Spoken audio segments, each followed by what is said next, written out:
Hello everyone, welcome back to my channel. ఈరోజు మనం టేస్టీగా సింపుల్గా ఎగ్ కర్రీ ఎలా చేయాలో చూద్దాం పదండి. చూస్తుంటేనే నోరు ఊరుతుంది కదా. సో ఇంకెందుకు లేటు, ఫస్ట్ ఇలా ఒక కడాయి తీసుకొని దాంట్లో ఒక 4 టేబుల్ స్పూన్ ఆయిల్ వేసుకొని మనం ముందుగానే బాయిల్ చేసుకున్న ఎగ్స్ వేసి ఫ్రై చేసుకోవాలి. నేనైతే ఇక్కడ 4 ఎగ్స్ తీసుకున్నా. ఈ ఎగ్స్ అనేది మనకి గోల్డెన్ కలర్ వచ్చేంత వరకు ఫ్రై చేసుకోవాలి. చూసారా, ఇలా మంచిగా గోల్డెన్ కలర్ వచ్చేంత వరకు ఫ్రై చేసుకొని వీటిని తీసి మనం పక్కన పెట్టుకోవాలి. నెక్స్ట్ అదే కడాయిలో శనగపప్పు, మినప్పప్పు, ఆవాలు, జీలకర్ర ఇలా అన్నీ నేను కలిపి వేసానండి. వేసుకొని దాంట్లో మనం సన్నగా కట్ చేసుకున్న ఆనియన్స్, అలాగే 2 రెమ్మలు కరివేపాకు వేసి మనం మంచిగా మగ్గనివ్వాలి వాటిని.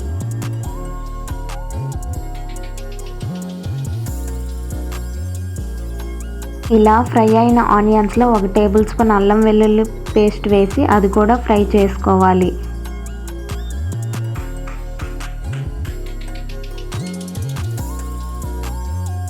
వెల్లుల్లి పేస్ట్ అదంతా మగ్గిపోయింది కదా. ఇప్పుడు మనం సన్నగా కట్ చేసుకున్న టమాటో ముక్కలు కూడా వేసి ఒక 2 నిమిషాల పాటు మగ్గనివ్వాలి. చూసారా టమాటోస్ అనేది ఎంత చక్కగా మగ్గాయో.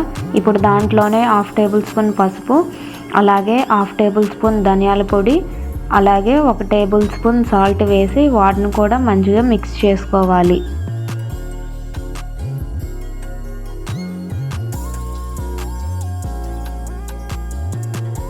ఇలా మిక్స్ చేసుకున్న తర్వాత 1 టేబుల్ స్పూన్ కారం వేసి ఒక 2 నిమిషాలు మళ్ళీ ఫ్రై చేసుకోవాలి. నేనైతే ఇక్కడ 1 టేబుల్ స్పూన్ వేసుకున్నాను. అలాగే మీరు మీ టేస్ట్కి సరిపడంత చూసి వేసుకోండి. ఇలా ఒక 2 నిమిషాల పాటు మగ్గనివ్వాలి.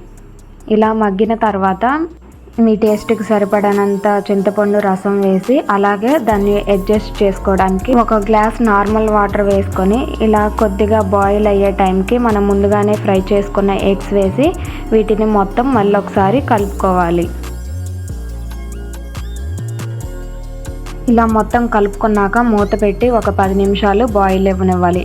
ఇలా బాయిల్ అవుతున్నప్పుడు 1 టీ స్పూన్ గరం మసాలా, అలాగే కొద్దిగా పంచదార వేయాలి.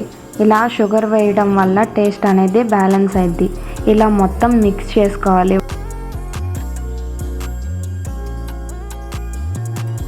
ఇలా ఒక 2 నిమిషాల తర్వాత మన గ్రేవీ అనేది చిక్కబడిద్ది. ఇలా మనం సన్నగా కట్ చేసుకున్న కొత్తిమీర వేసుకుంటే మన ఎగ్ కర్రీ అనేది రెడీ అయిపోయిద్ది. మనందరికీ ఎంతో ఇష్టమైన ఎగ్ కర్రీ రెడీ. అలాగే ఈ వీడియో నచ్చితే please like and share and subscribe to our channel. Bye bye.